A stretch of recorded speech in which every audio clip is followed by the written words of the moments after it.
मुल्की दौरे के दूसरे मरहले में वज़ीर-ए-आज़म नरेंद्र मोदी का आज डेनमार्क दौरा। डेनमार्क के वज़ीर-ए-आज़म के साथ होगी तीसरी आला सतही बातचीत। दूसरी भारत नॉर्डिक सरबराह कॉन्फ्रेंस का भी आज होगा इनेकाद। भारत डेनमार्क तिजारती गोलमेज कॉन्फ्रेंस के अलावा वज़ीर-ए-आज़म भारत डेनमार्क बिजनेस फोरम के प्रोग्राम में होंगे शामिल।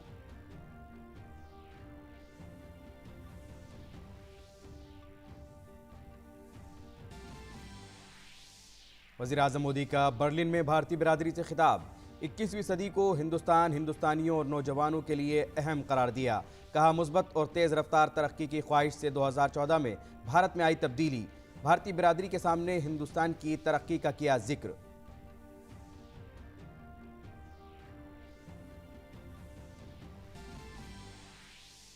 वज़ीर-ए-आज़म नरेंद्र मोदी की जर्मन चांसलर ओलाफ शोल्स के साथ दो तरफा मुलाकात। आलमी स्ट्रेटेजिक शराकतदारी, इलाकाई और बाहमी दिलचस्पी के उमूर पर बातचीत। दोनों रहनुमाओं ने भारत जर्मनी बैनुल हुकूमती मशावरती मीटिंग की मुश्तरका सदारत की। वज़ीर-ए-आज़म ने कहा, छठे IGC से ताल्लुकात को मिली एक नई सिमत। खेलो इंडिया यूनिवर्सिटी गेम्स का दूसरा एडिशन आज होगा इख्तिताम पजीर। वज़ीर दाखिला अमित शाह इख्तितामी तकरीब के होंगे मेहमान खुसूसी। मरकजी वज़ीर खेल अनुराग सिंह ठाकुर और कर्नाटक के वज़ीर आला बसवराज बोम्मई भी तकरीब में करेंगे शिरकत।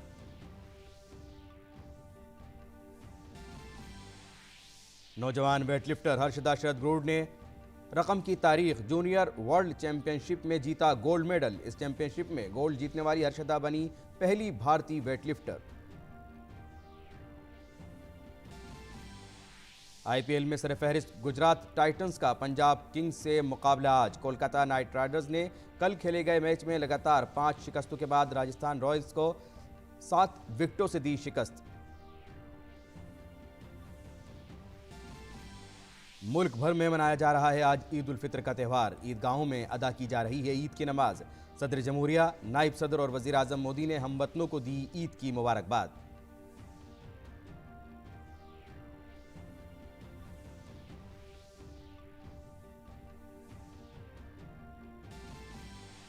चार धाम यात्रा का आज से आगाज। अक्षय तृतीया के मौके पर खुलेंगे गंगोत्री और यमुनोत्री धाम के कपाट। अकीदतमंदों के लिए केदारनाथ 6 मई को तो 8 मई को खुलेगा बद्रीनाथ।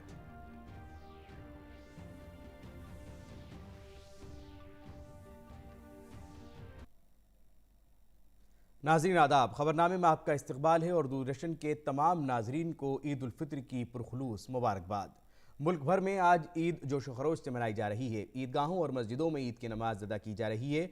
लोग एक दूसरे से गले मिल रहे हैं और अपने लिए और मुल्क के लिए दुआएं कर रहे हैं। सदर जमहूरिया रामनाथ कोविंद, नायब सदर जमहूरिया M वेंकैया नायडू ने ईद उल फित्र के मौके पर हमवतनों को मुबारकबाद दी है। वज़ीर-ए-आज़म नरेंद्र मोदी ने भी हमवतनों को ईद की मुबारकबाद दी है। इसके अलावा इत्तिहाद और भाईचारे के जज्बे को बढ़ाने के साथ साथ सबकी अच्छी सेहत और खुशहाली की दुआ दी है।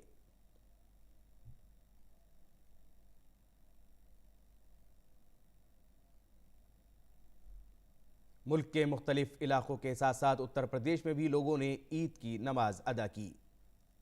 लोगों ने गले मिलकर एक दूसरे को मुबारकबाद दी और अमन व अमान के लिए दुआएं की।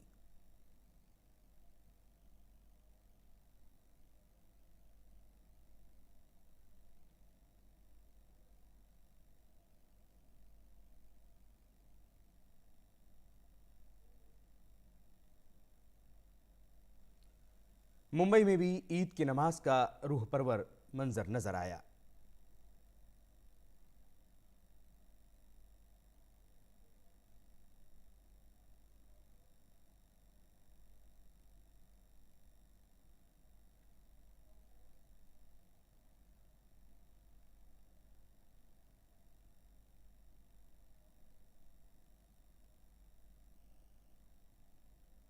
मध्य प्रदेश के दारुल हुकूमत भोपाल में भी लोग मजहबी जोशो खरोश के साथ ईद मना रहे हैं। लोगों ने यहां नमाज पढ़ी और मुल्क व मिल्लत के लिए दुआएं की।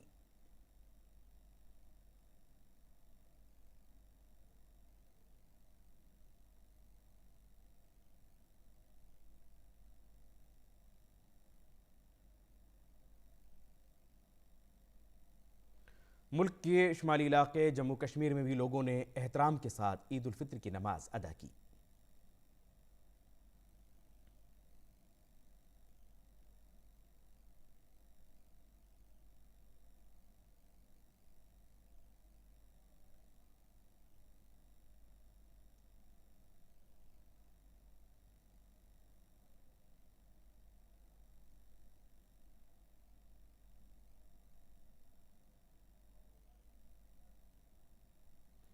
और बुलेटिन में अब बात वज़ीर आज़म नरेंद्र मोदी के हिस्से मुल्की दौरे की।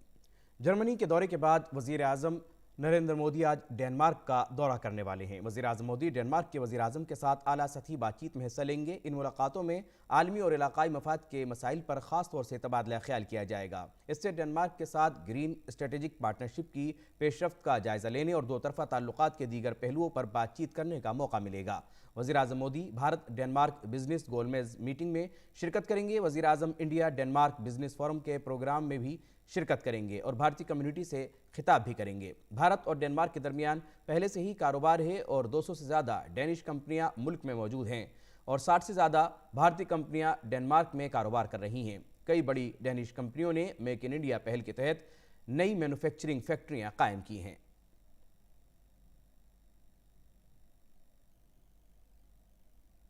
भारत और डेनमार्क के ताल्लुकात रोज़ बरोज़ मुस्तहकम होते जा रहे हैं। यही वजह है कि दोनों ममालिक एक दूसरे की मदद कर रहे हैं। भारत में ग्रीन इंफ्रास्ट्रक्चर की लागत कैसे कम होगी, इसके ताल्लुक से भी दोनों मुल्कों के दरमियान इश्तराक है। पेश है ग्रीन टूरिस्ट गाइड और ग्रीन लिमो के CEO विलियम ड्रेगर से DD न्यूज़ की खुसूसी बातचीत।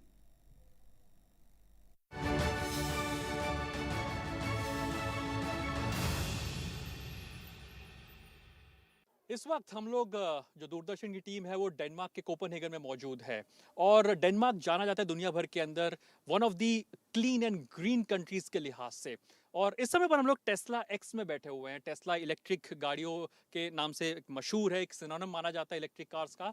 और भारत ने भी साफ तौर पर टेस्ला को कहा है कि आप भारत में आइए, मेक इन इंडिया के तहत अपनी इलेक्ट्रिक गाड़ियां बनाइए। और जैसे जैसे जो एक इंफ्रास्ट्रक्चर है, जो ग्रीन इंफ्रास्ट्रक्चर है, वो दुरुस्त होता हो जाएगा, वैसे वैसे बड़ी बड़ी कंपनियां भी भारत में आकर के मेक इन इंडिया के तहत ये ग्रीन इंफ्रास्ट्रक्चर को बनाती चली जाएंगी। लेकिन डेनमार्क क्यों खास है ग्रीन एनर्जी के लिहाज से, तो जरा आपको समझाने की कोशिश करते हैं। हम लोग इस समय पर ग्रीन कार या फिर इलेक्ट्रिक कार से निकले और मेरे पीछे आप देख सकते हैं ये विंड मिल्स हैं।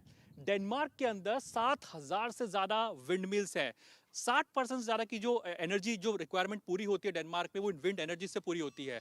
तो जो इलेक्ट्रिसिटी विंड से, सोलर से जनरेट करता है डेनमार्क, उसी एनर्जी से प्राइमरीली इन इलेक्ट्रिक कार्स को, इलेक्ट्रिक स्कूटर्स को, अपने जो घर की रिक्वायरमेंट्स होती है इलेक्ट्रिक के मोर्चे पर, उसको पूरा करने की कोशिश करता है। और ग्रीन स्ट्रेटेजिक पार्टनरशिप जो भारत और डेनमार्क के बीच में है, वो प्राइमरीली कैसे दोनों देशों को मदद करेगी, कॉम्प्लीमेंट करेगी एक ग्रीनर प्लैनेट बनाने की दिशा के अंदर। इसको समझने के लिए मेरे साथ विलियम मौजूद है, जो कि CEO हैं एक इको टूरिज्म, ग्रीन टूरिस्ट जो स्टार्टअप है उसके। What makes you adopt these technologies? We adopted because we want Denmark to be a green country, and the government helping us by setting up and paying for investment in the windmills, solar panels. We have in Denmark 7,000 windmills, which is producing more than 50% of our electricity.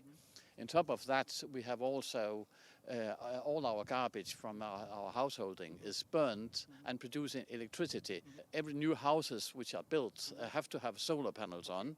So it means that my new house, when I'm coming home in the evening, I connect my car to the plug, and then I'm charging my Tesla for a whole day driving, producing my own electricity. How do you think India and Denmark can complement each other as far as green energy is concerned, as far as making this planet greener? How do you think that will happen? India do have a huge lot of people, and in Denmark we do not have so many people, but we have a lot of technology, we have a lot of know-how, and by using the Indian help and the Danish technology, we are able to make a green world.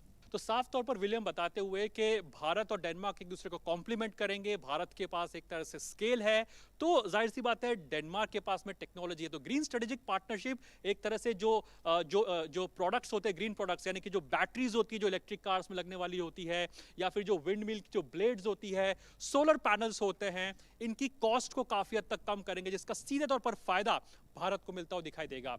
Camera person Indu डांग के साथ Arun Sharma, Doordarshan news, Copenhagen.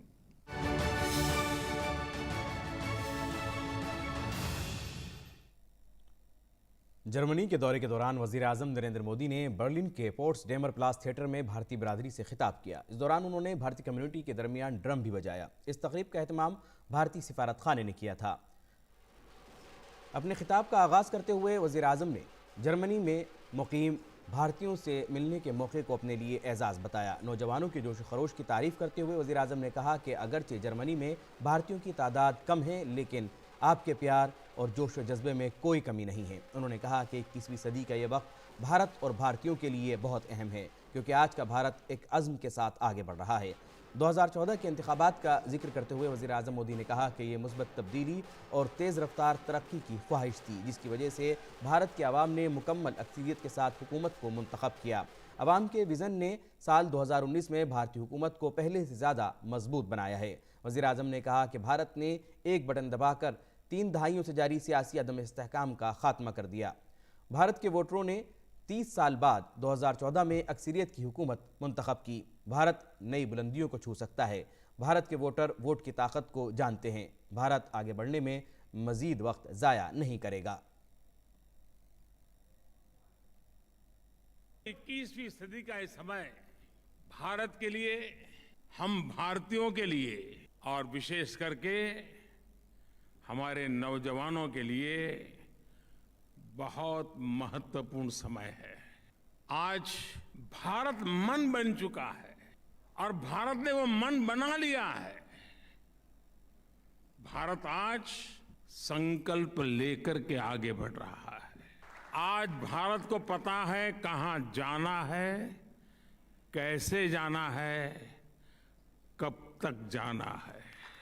और आप भी जानते हैं कि जब किसी देश का मन बन जाता है तो वो देश नए रास्तों पर भी चलता है और मनचाही मंजिलों को प्राप्त करके भी दिखाता है। वज़ीर आज़म ने कहा कि जब लोग तरक्की की क़ियादत करते हैं तो मुल्क आगे बढ़ता है। उन्होंने कहा कि आज के भारत में हुकूमत नहीं बल्कि मुल्क के अवाम ही ड्राइविंग फोर्स हैं।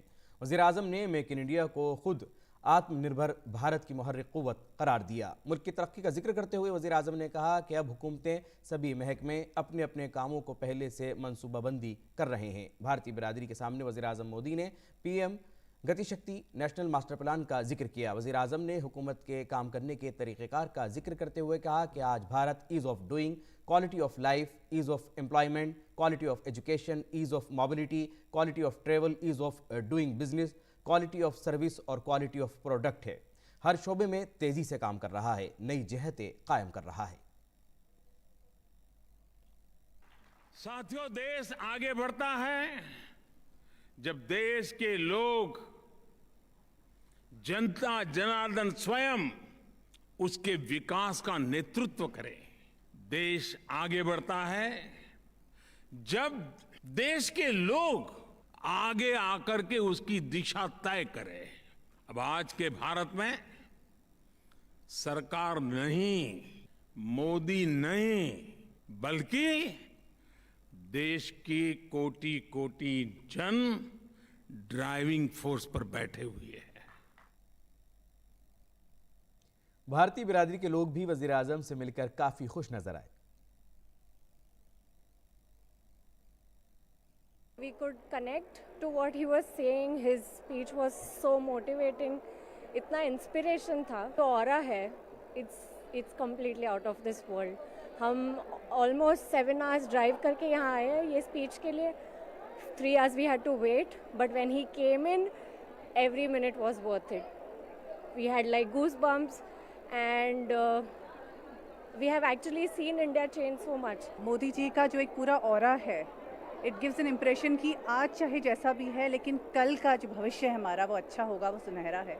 उसी उम्मीद के साथ हम सभी जीते हैं और महिलाओं में ये उम्मीद हमेशा as part of evolution as well थोड़ा सा ज़्यादा होती है, मुझे लगता है। बिल्कुल बदलाव तो बहुत बड़ा बदलाव हुआ है और वो बदलाव ज़मीनी स्तर के साथ साथ लोगों के अंदर, हम भारत से बाहर रहते हैं, जो सबसे बड़ी चीज़ हमें लगती है कि जो भारत का एक इम्प्रेशन था पूरी दुनिया के ऊपर, पॉलिटिकल सिस्टम में जब हम बात करते थे भारत की, जो कैसे हम रिप्रेजेंट करते हैं इंडिया को, तो उसमें बहुत बड़ा चेंज आया है।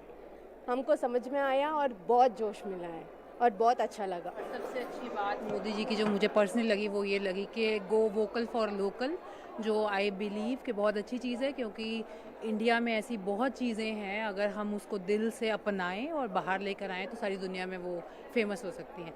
एक ये चीज़ मुझे बहुत अच्छी लगी। दूसरा, I can't express my feelings, क्योंकि कभी in my wildest of dreams I never thought कि कभी हम ऐसे एक माहौल में होंगे जहाँ इतना भारत माता की जय, वंदे मातरम और ऐसे नारे सुनाई देंगे।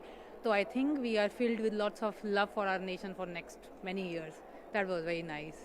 Listening to the Modi ji's speech, feels to me like he's a real visionary of the world level, and he has basically clear vision, very with some concrete examples, and he is very motivating to all of Indians, and they are very proud for us basically. Yes, we are proud for Modi ji. Bharat और Germany के दरमियान रिश्ते काफ़ी मुस्तहकम रहे हैं। वज़ीर आज़म नरेंद्र मोदी और German chancellor Olaf Scholz ने बर्लिन में green and sustainable energy partnership पर दस्तखत किए। इस मौके पर वज़ीर आज़म मोदी ने चांसलर ओलाफ शोल्ज़ से इजहार तशक्कुर किया और कहा कि जमहूरियत के तौर पर भारत और जर्मनी बहुत सी मुश्तरका अक़दार का इश्तिराक करते हैं। इन मुश्तरका अक़दार और मुश्तरका मफादात की बुनियाद पर हमारे दो तरफ़ा ताल्लुक़ात को गुज़िश्ता बरसों में काबिल ज़िक्र इस्तेहकाम मिला है। वज़ीर आज़म मोदी ने कहा कि छठे IGC के साथ ताल्लुक़ात को एक नई सिमत मिली है। आज हमने सब्ज़ और पायदार तरक्की के लिए भारत जर्मनी शराकतदारी को आगे बढ़ाया है।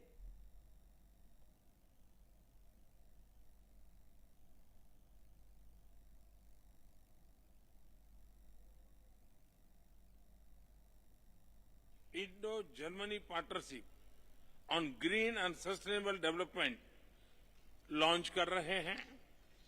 भारत ने ग्लासगो में अपने क्लाइमेट एम्बिशन को बढ़ाकर विश्व को यह दर्शाया है कि हमारे लिए ग्रीन एंड सस्टेनेबल ग्रोथ एक आर्टिकल ऑफ फेथ है। इस नई पार्टनरशिप के तहत जर्मनी ने 2030 तक 10 बिलियन यूरो की अतिरिक्त विकास सहायता से भारत के ग्रीन ग्रोथ प्लान्स को सपोर्ट करने का निर्णय लिया है। इसके लिए मैं जर्मनी और चांसलर शोल्ज़ को धन्यवाद देता हूं।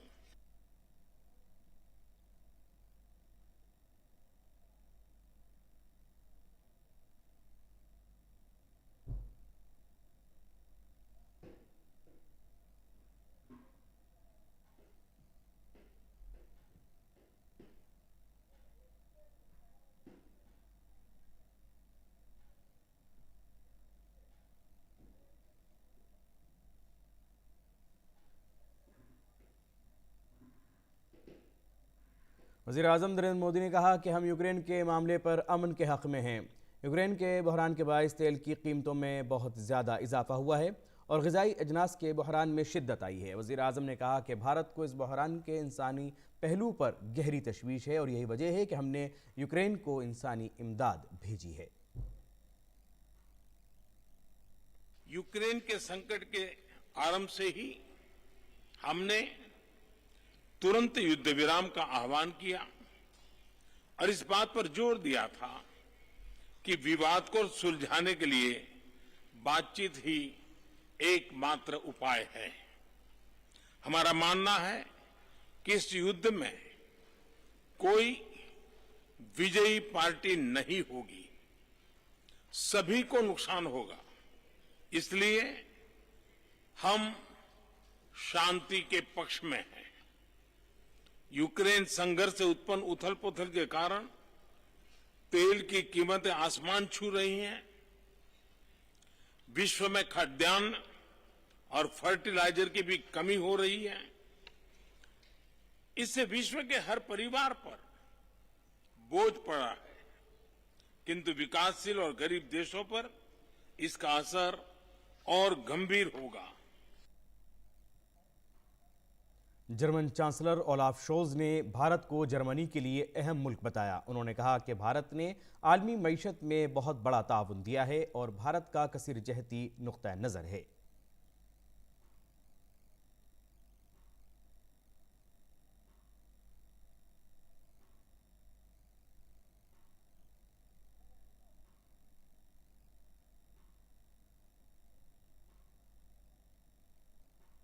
वज़ीर-ए-आज़म नरेंद्र मोदी और चांसलर ओलाफ शोल्ज़ ने दोनों ममालिक के दरमियान इक़्तिसादी और तिजारती शराकतदारी को मजबूत करने के लिए जर्मन और भारतीय कंपनियों के आला अफसरान से मुलाकात की। इस दौरान भारत जर्मन इक़्तिसादी और तिजारती शराकतदारी को मजबूत बनाने के तरीक़ों पर तबादला ख्याल हुआ।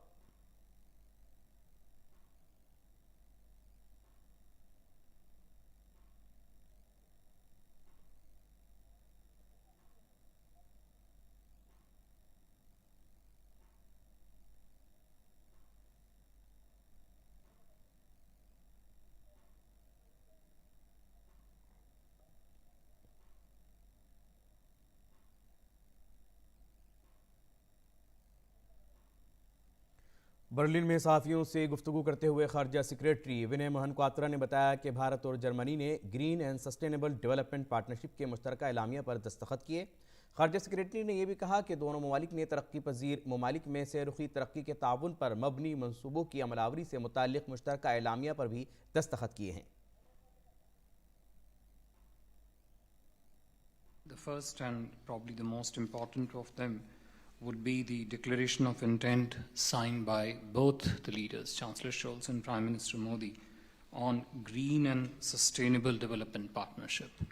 I think this declaration of intent imparts a long-term strategic perspective to our entire development cooperation agenda, and as part of which Germany has agreed to make an advance commitment of 10 billion euros of new and additional development assistance until 2030. नाज़रीन, ईद का दिन है, आइए एक बार फिर बात करते हैं ईद उल फित्र की और इसके ताल्लुक़ से बात करते हैं दारुल हुकूमत दिल्ली में मौजूद हमारे नुमाइंदे मसरूर फैज़ी से। वो अभी मरकज़ी वज़ीर मुख्तार अब्बास नकवी की रिहाइशगाह पर मौजूद हैं।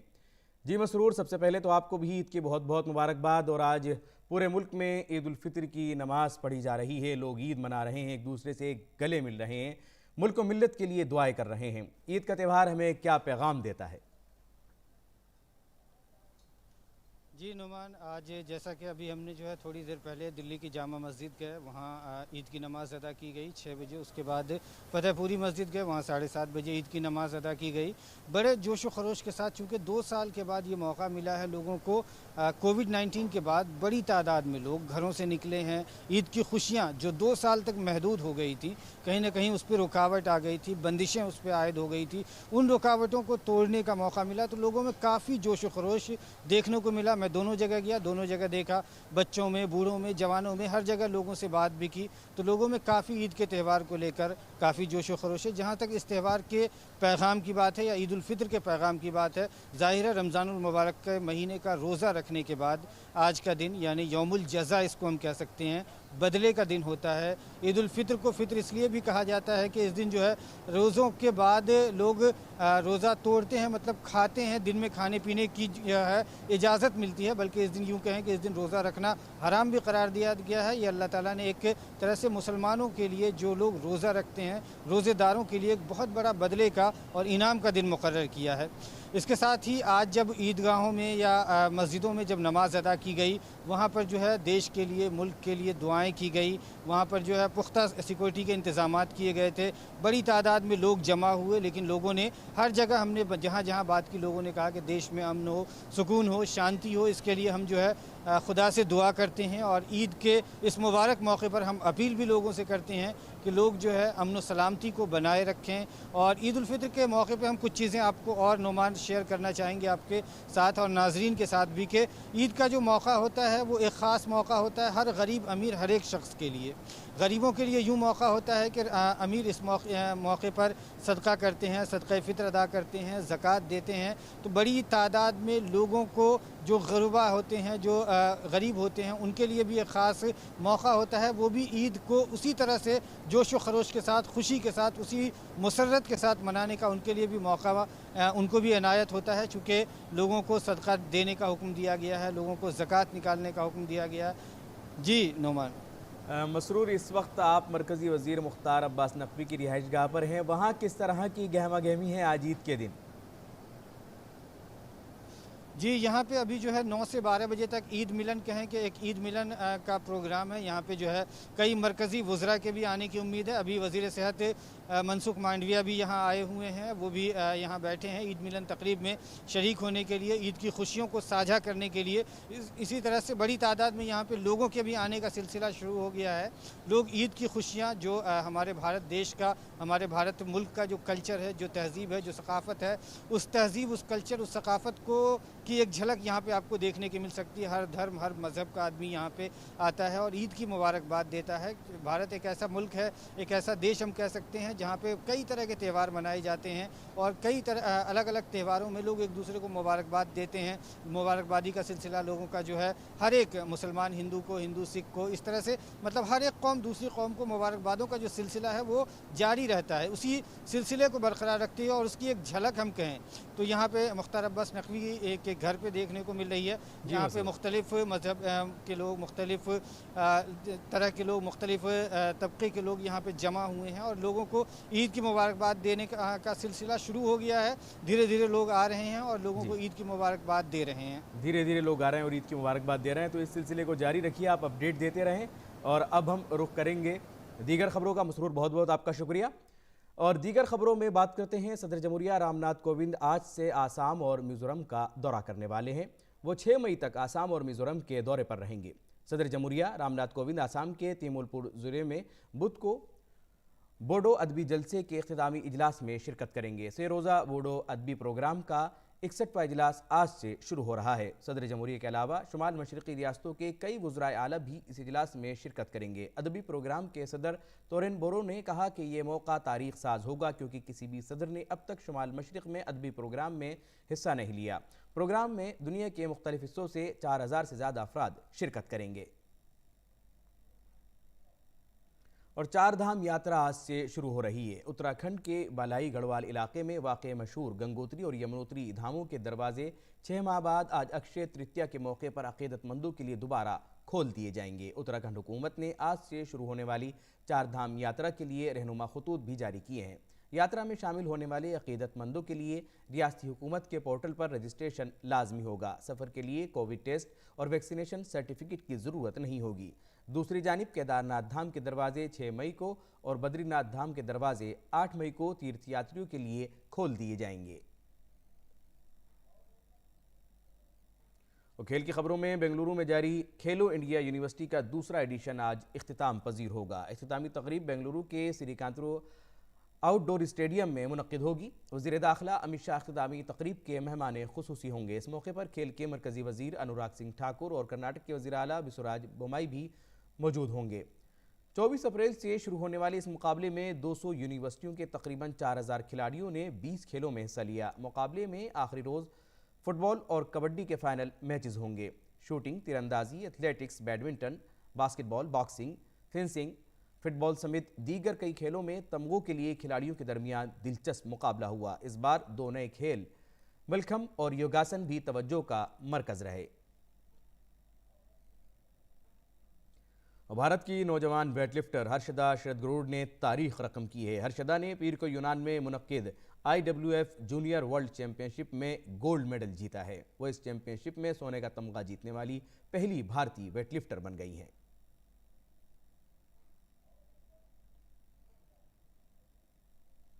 और IPL में आज सरफहरिस्त गुजरात टाइटंस का मुकाबला पंजाब किंग्स से होगा। गुजरात की टीम जब इस मैच के लिए मैदान में उतरेगी तो उसकी नज़रें प्लेऑफ में अपनी जगह यकीनी बनाने पर होगी। पहली बार IPL में हिस्सा लेने वाली गुजरात की टीम को हराना आसान नहीं रहा है। उन्होंने 9 में से 8 मैच जीते हैं। कुल खेले गए मैच में कोलकाता नाइट राइडर ने राजस्थान रॉयल्स को 7 विकेट से शिकस्त दी। इंडियन प्रीमियर लीग में इस सीज़न की इनकी ये चौथी जीत है। और नाज़रीन, इसी के साथ खबरनामा यही मुकम्मल होता है। इजाज़त दीजिए, आदाब।